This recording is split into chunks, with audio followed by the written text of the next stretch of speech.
Welcome all you carbon-based life forms. And the silicon ones. Hi.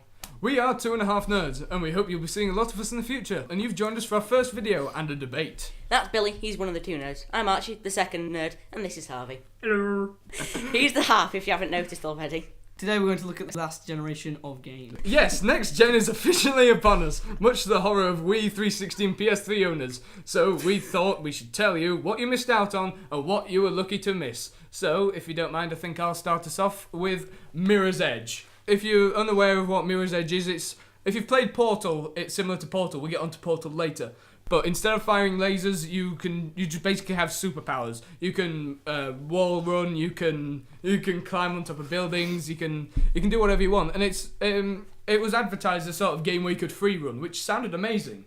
But it's actually more of a puzzle game when you actually get down to what you do. I mean, have you two ever played Mirror's Edge? I played the demo of it and I did really enjoy it. It was quite fun just trying to figure out how to get around and how to take the people out, especially when they're chasing you with guns and shooting you. It's really hard to move around and not get hit. Yeah. I haven't played personally, but my brother has, and he really did like it. The only problem was it was a bit short. I've not actually finished Mirror's Edge because, to be honest, I've pretty much just picked it up. Right. But it's, so far from what I can tell, it's a fantastic game. Other people seem to like it, and I haven't found any glitches so far. Controls are amazing, you can change them anyway. Gameplay's brilliant, again, you can change it anyway. And I just think Mirror's Edge was brilliant. It was a great game, came out quite a while back now, but a lot of people missed out on it. It was sort of put under the radar a bit, so I think you should pick up a copy of Mirror's Edge if you haven't already. Next go. Well, my first game I think is one of the best is Dark Souls Souls. it was stupidly hard.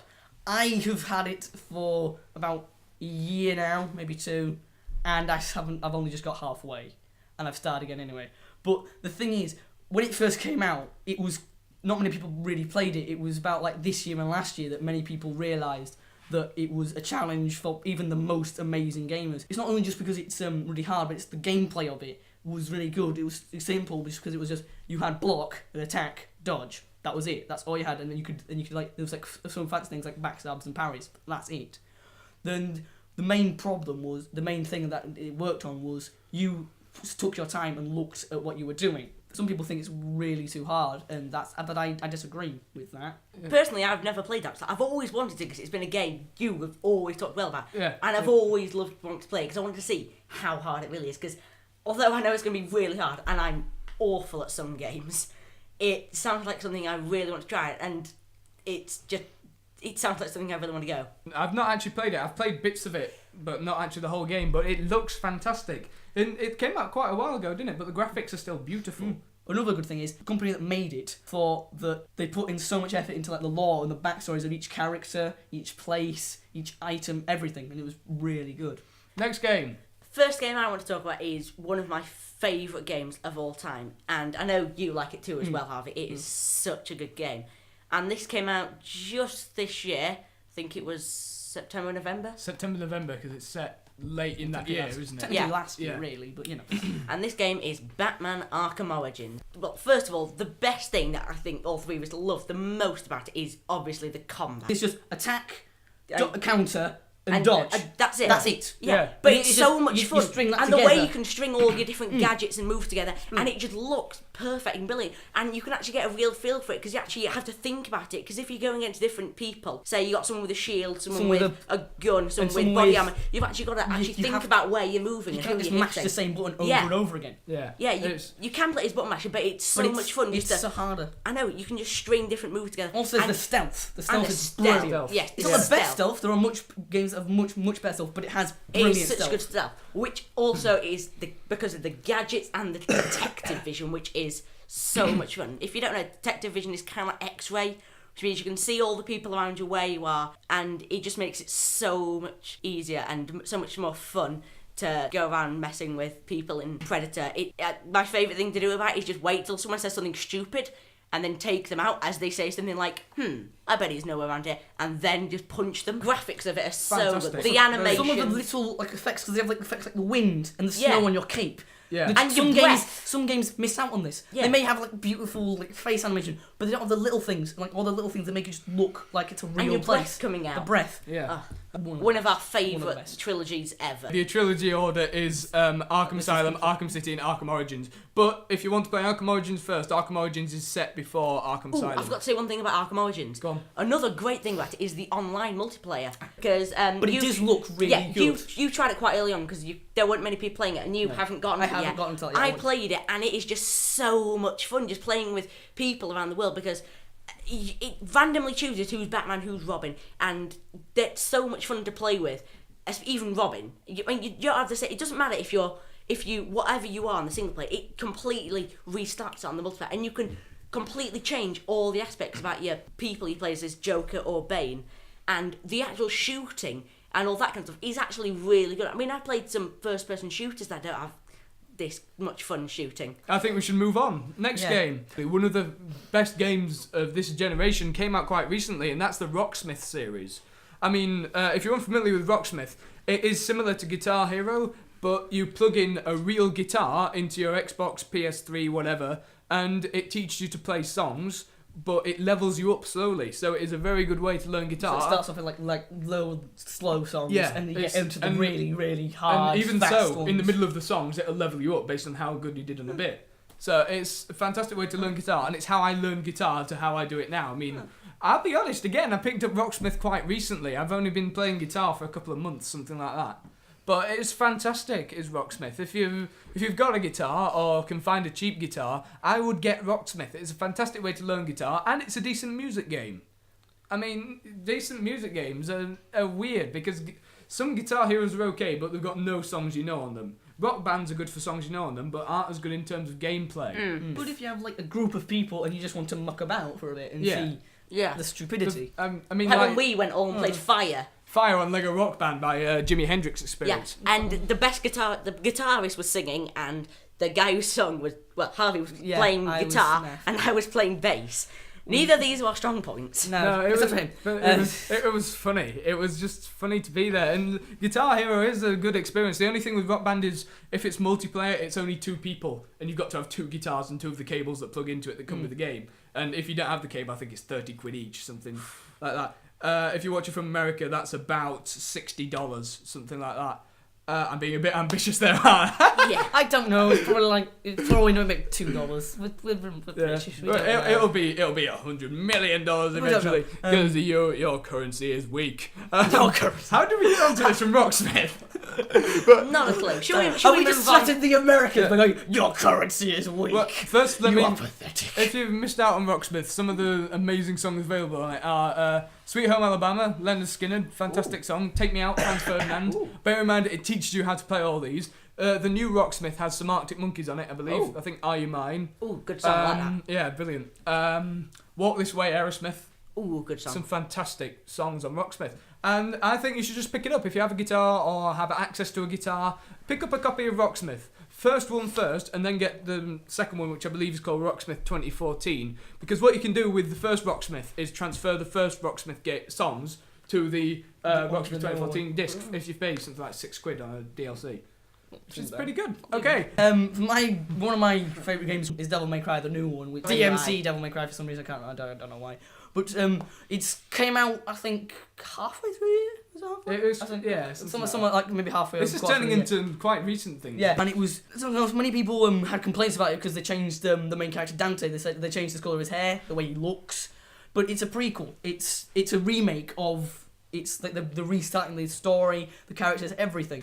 And I didn't play much of the original. I only played the 4th one, which was the last one. But Brilliant. I played the new one. And if you get past the whole fact that Dante's changed and all that, it's the combat and just the combos and are brilliant because you have like 3 types of weapons. You have like your Rebellion and Ebony and Ivory and all that, which is like your standard weapons. Then you have like angel weapons and demon weapons. And your demon weapons are the ones that like break shields and have like stupid amount of power but extremely slow, while your angels are the complete opposite. Also, you have like these hooks, so you can drag your enemies towards you if you use the demon one, or drag you to the enemy if you have the angel one. But some of the enemies are stupidly tough, and it's like, on it's easy, it's kind of hard. On medium, it gets slightly harder, it's extremely hard. But then they have like the special ones where it's like you die in one hit, but the enemies die in one hit. You die in one hit, they take the normal amount of damage. And then there's ones they'll have slightly more health in different combos. And it really does help. I played the demo of this, and I think you play a lot of demos of games. Yeah. Too cheap. I can't afford games. I'll just buy the demo. Buy the Get the demo. Buy the demo. Buy the demo. Imagine that, just paying for demos. Just how terrible would He'd that probably be? do it. Yeah, Archie would do it anyway. Anyway, I played it, and I know exactly what I say. The combat is so much fun. Just even the loading, it just shows you just so much cool stuff. And it's just so much fun just to see what you can do. And there's only one thing that annoys me, and that is the fact that it's supposed to be a hack and slash, isn't it? Yeah. But Square, I think it's Square on PS3. It's Square on PS3 and is shoot, not melee weapon, which I find which weird. is quite strange for the because I think it might be the way around for the other ones as well. I can't remember. It's been a while since I played the fourth one, which I was found weird, brilliant. but it is so much fun just to go around doing random attacks on people, and it is just fun. Also, the way the game looks. Yeah, it does look it looks brilliant. because you have like the actual cities which look like actual grimy, actual like slums of a city, and then the limbo where the buildings are breaking apart and like the hellish demon world. But there's like the hidden stuff. They are tackling something that not many games do because GTA sort of does that by putting like the racism and sexism on it. But one thing that Devil May Cry does, it's showing the government as being evil for a change because the main bad guy runs the bank, I think, like the main bank, and he's like the bigger demon who's friend leads the person who leads the news, and they have this like drink which is like the equivalent of like Coca-Cola in the real world, which is fertility, which is sort of like brainwashes everyone except like the Nephilim, which is the crossbreed between a demon and an angel, which is what Dante and his brother Virgil is. So that's DMC Devil May Cry. Next game, I think. I want to talk about this because it's another game again of mine that all three of us love and play to hell, and it's one of the rare first-person shooters that is just so much fun, and that is Halo 3. Halo 3 is And First ever Xbox 360 game I ever played.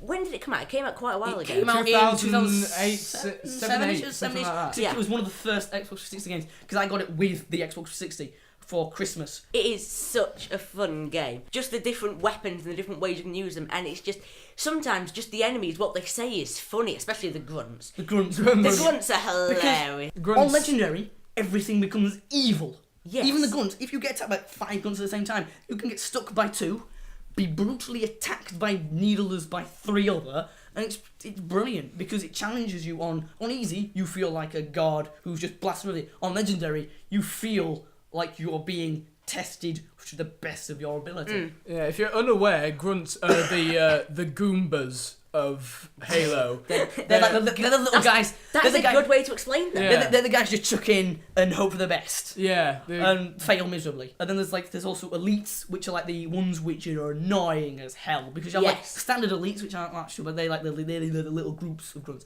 But then there's like the general elites, which have like stupid amounts. They have like shields, stupid amounts of armor.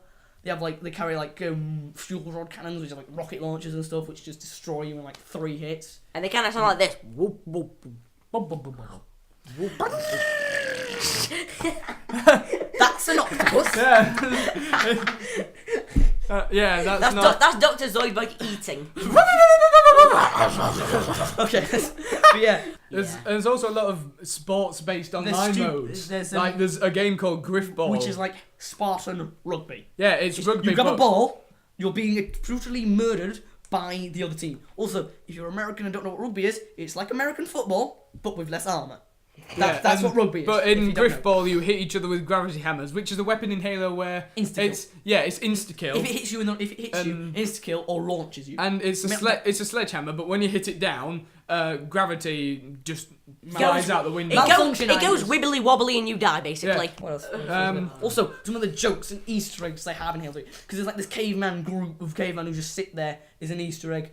One of them is Grunt Birthday Party. If you shoot it in the head, confetti comes out and they go, yay! And it's so funny. It's like killing pinatas. It's annoying after you've killed like 10 grunts, but it's still worth it. It's so funny. Especially when you're playing with my brother, who's just like headshot. So It's just brutal. That's Halo 3. Halo Combat Evolved Anniversary and Halo 4 are also available, but Halo 3 is the best Halo game. A lot of people don't like Halo 3 and they prefer Call of Duty because they don't like sci-fi, but being 2.5 nerds between us, we love sci-fi. Yes, It's of course. brilliant. Okay, I think we should move on. Now, he's still okay. Two more good games to come, one of which is Portal 2. Yes. Now, Portal 2 is it's If you didn't guess, it was Portal, but with a 2 on the end. yeah, it's a sequel to Portal. Now, in my opinion, the first Portal was very short. It took me about 2 hours to finish. If you're unaware of the gameplay of Portal, you have a weapon called a portal gun, but it's non-violent. It's not a weapon, it's more of a tool, to be honest. If a wall's white, you can shoot the portal. Now, you may not know this, but it's moonrock. You have 2 triggers on the gun, and one fires a blue portal and one fires an orange portal. And basically, if you pass through a blue portal, you come out of the orange portal. And vice versa. And vice versa, yeah. And it's a puzzle game based on that, where it's like Mirror's Edge. Mirror's Edge is you're free running and stuff, but the puzzle aspect of Portal is you can't free run, but you can pass between portals. Yeah. You can't go in the muddy water. You can only shoot on white walls. But also, one thing I do like is they added there's like this goo or liquid or something that you could bounce on. Yeah. And it was like slide on. Yeah. And it was simple, but it made it so there was much more variety in what you could do. Yeah. You know what else I love about the Portal games? Is momentum. Because you can actually use that to your advantage. Because depending on how far you fall, depends on how fast you go. On some of them, you had to use that. You had to like drop off one platform, land in a portal, launch yourself up, and then slowly get higher and higher. I tell you, there's nothing more fun than firing a blue portal in the ceiling and an orange portal in the floor and just falling. The only thing is, if you leave it too long, when you hit the floor, you die. That's the also, that's another the thing about downside. Portal, which is really good, is the comedy.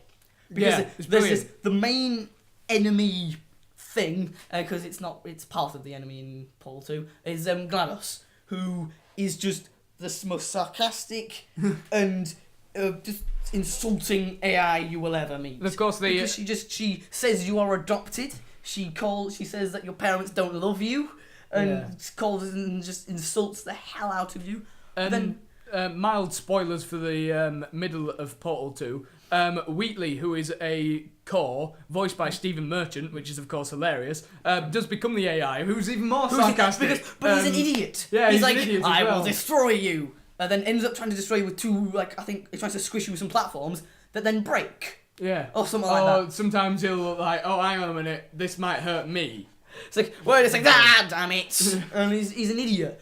But GLaDOS is superly smart, but is bored out of her mind. Wheatley's entertained all the time, but a complete idiot. And some of the stuff isn't halfway through the game, spoilers again, doesn't GLaDOS get put into potato? Yeah, and she gets put into potato, yeah. And starts helping you. And in the end, you and GLaDOS don't become quite friends, but you don't hate each other. Yeah, as it's much. like the Covenant and the UNSC. You end up, and she's even more sarcastic when she's a potato. She's like, "I am a potato." Well, that's and great. she gets kidnapped by a raven or something, or a crow or something. Yeah. And you have to go rescue her. And then at the end, you restore her back into the thing, and you're allowed to leave and be free. And which is actually quite emotional. Yeah, because the whole point you're of Portal 1 was that he trapped in this test and facility. you were fine with. And also, and then there was the comedy, and then it was a bit emotional. But then they threw the comedy in straight away afterwards with the companion cube, which is just this cube that you cannot get rid of. Yeah. Also, interesting fact about the companion cube, which was on this YouTube video I watched, which was don't watch other YouTube videos, only watch us. It was which is the companion cubes may be people, which is I watched that, and they like grind up people and put them in lava and cubes stuff. and, It was very interesting. And that's why you can't get rid of them. And because only organic matter or something like, or humans or something can only go through this barrier, but the companion cube can. Yeah. And also there's is it someone Johnson or something like that? I can't remember. Johnson. Yes, that's the one. Also, there's Ratman. Ratman is there's the Easter eggs. Ratman's dens, and they're just dens built in there by a guy called Ratman. There's one guy, I can't remember if it's Cave Johnson or Ratman. One of them has a companion cube with them, and it talks to them. That's Cave Johnson. That's Cave Johnson, yeah. And it's called Polly or something. And then he ends up taking some sort of like pill or drug or something when he can't hear it anymore. Yeah. And he gets saved by this companion cube by it telling him what to do, which is quite interesting because you're thinking, oh, he's hallucinating, but then he takes the drug and he stops hearing it. Okay, but the thing is, if it's a person, it will be able to speak if it's still alive. Yeah, it's kind of you're thinking, is he hallucinating, or is it an actual person talking to him? But yeah, that's Portal 2. I think we should move on. We've been Yeah. talking about Portal 2 for a while. Next game. This is one of my favourite games of all time. It is an ancient game. When it originally came out, it came out on PS2 ages ago, and then they re-released it with like a couple more things for Xbox, which And is better graphics it and is stuff. so much fun, and that is Bully Scholarship Edition. It is just the most fun thing ever. So like, just the cutscenes, the way you go around is just so many jokes and hilarious, and just doing the lessons, you get annoyed and aggravated. I mean, English, it's one of the hardest things I've done in a video game. If you're going to pick up Bully, they'll pick it up on PC. Because the PC version is better, to be honest. Yeah, it is. There are some lessons like Bully that you do really need a mouse, because trying to play with a controller, with an analog stick, it's just impossible to get the accuracy and speed. It is just quite hard. But the missions are funny. It's quite a long game. It has got a lot of stuff in it. It's just fun to play around with. It is just hilarious. It is one of the most fun games I've ever played. And I shall play it for a heck of a lot more. Yeah, okay, so that's Bully Scholarship Edition. If you need to pick it up, it's on Xbox 360, PC. Might be on PS3. Might be on PS3. Probably, no, It is on Wii. It is on PS3. It's on Wii as well. Is it on Wii? It's on Wii. I've seen it on PS3 as well. think I've it's seen on it Wii. on the Okay, market. we couldn't have good games, of course, without bad games. Now, let me start with Forza Motorsport 2. Now, Forza Motorsport 2 was a disappointment to me because I loved the Forza series. So let me try to explain to you what driving a car in Forza Motorsport 2 is like. Okay, so you've got a Fiat Punto. Yes. A bad car enough. Yes. Okay, bearing in mind very driving the Fiat Punto in real life is like driving a Ferrari in Forza Motorsport 2. But not only is it Fiat Punto, someone has done a crap on your car, someone... Have they put both butter and tar on the wheels? So it slides, they put butter and but tar on the sticks. wheels. They've put a potato in the exhaust pipe. They've taken all your windows out, and they've actually just smashed your car up. Right. But it looks like a real Ferrari on the screen. It's just Forza Motorsport 2 was a real disappointment because I love Forza. It was brilliant, but Forza 2 was like, come on, Destroyed it for you. Yeah. Destroyed. So, that's Forza Motorsport 2. Do not pick it up. Pick up Forza 3, 4, and Horizon. And possibly Forza 1, that's the gem before.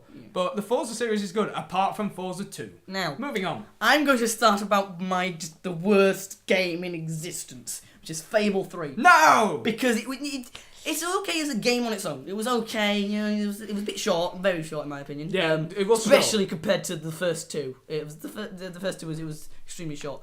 But the co-op didn't really work that well. The second person is never in any of the cutscenes. In the cutscenes, they're not like proper cutscenes. Like they'll go off and like it'll put it onto like more detail. No, the cutscenes are in the game, but they never interact with the second player like they do in some games. But also, some of the other problems is this is both for Fable 2 and Fable 3 in my opinion, which is they contradict themselves. Because on Fable 1, you can kill your sister. Spoilers at the end of Fable, the original one. You can kill your sister. But in Fable 2 and 3, she's not your sister anymore, she's your great aunt or something like that. But she's alive, even though she may not be. Which I don't like it when games do that, because it means that means they have the set way which was right, which I don't like. But also, some of the stuff you do, good was just sort of like, on Fable 2, I found it incredibly hard to be good, because evil was just sort of like, you'd accidentally do evil. You're not purposefully doing it. You'd think, oh, this is the good thing. But it's not, it'd be evil. Also, one of the worst things I think is add the knockout system. On Fable 1, if you died, you were dead, unless you had resurrection vials. Fable 2, you died, you got knocked out, unless you had resurrection vials. Okay, that's not too bad. But then, knocked out, there was no penalty for it, except you got scars. You were less attractive to the NPCs. There was no penalty for it, like, you lost experience. But experience didn't do anything really as much as it did on original Fable, which is my favourite game of all time.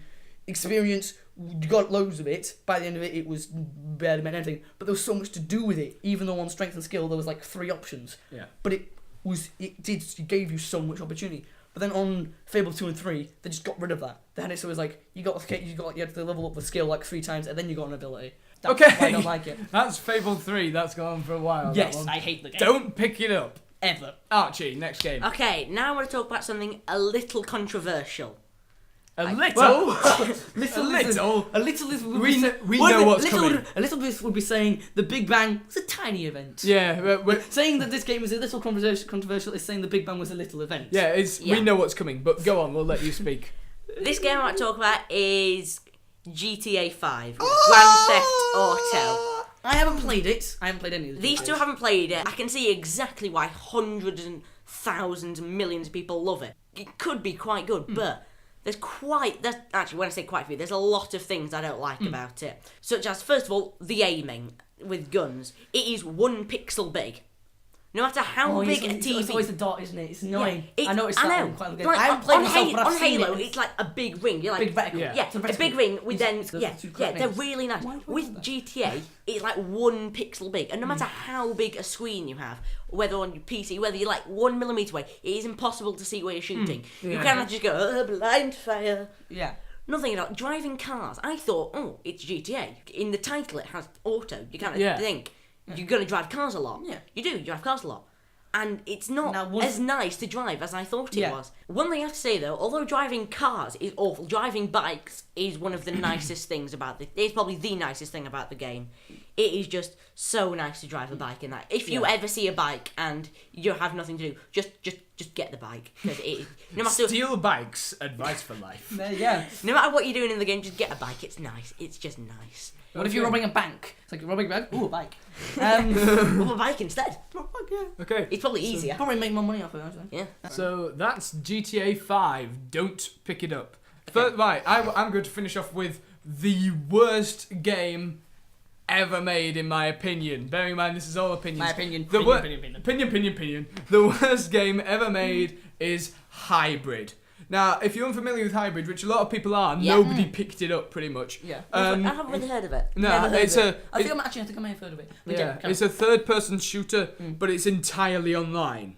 Right. So that's the concept of it. I've pretty much sold it to you. That sold it to me. Third-person shooter entirely online. That sounds brilliant. Yeah, I fancied giving it a go. It's just Hybrid is a petri dish of glitches, terrible gameplay, terrible controls, and terrible online. Okay, glitches. The game works in seasons.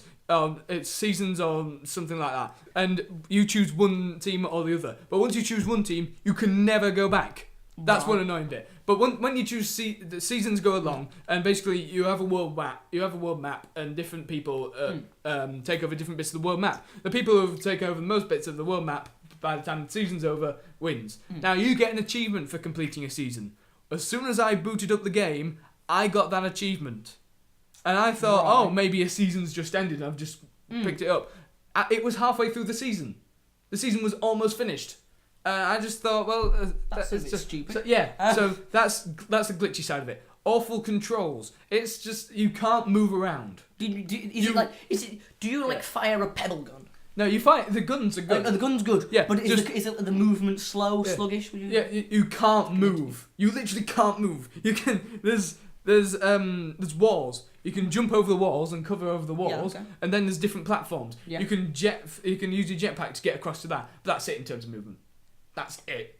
So can you move when you're in cover? Can you move along cover, or are you just in cover there? You can move along cover, but you can move up to one of 3 positions. Right. So you can have it in the middle, to the side, or to the other side.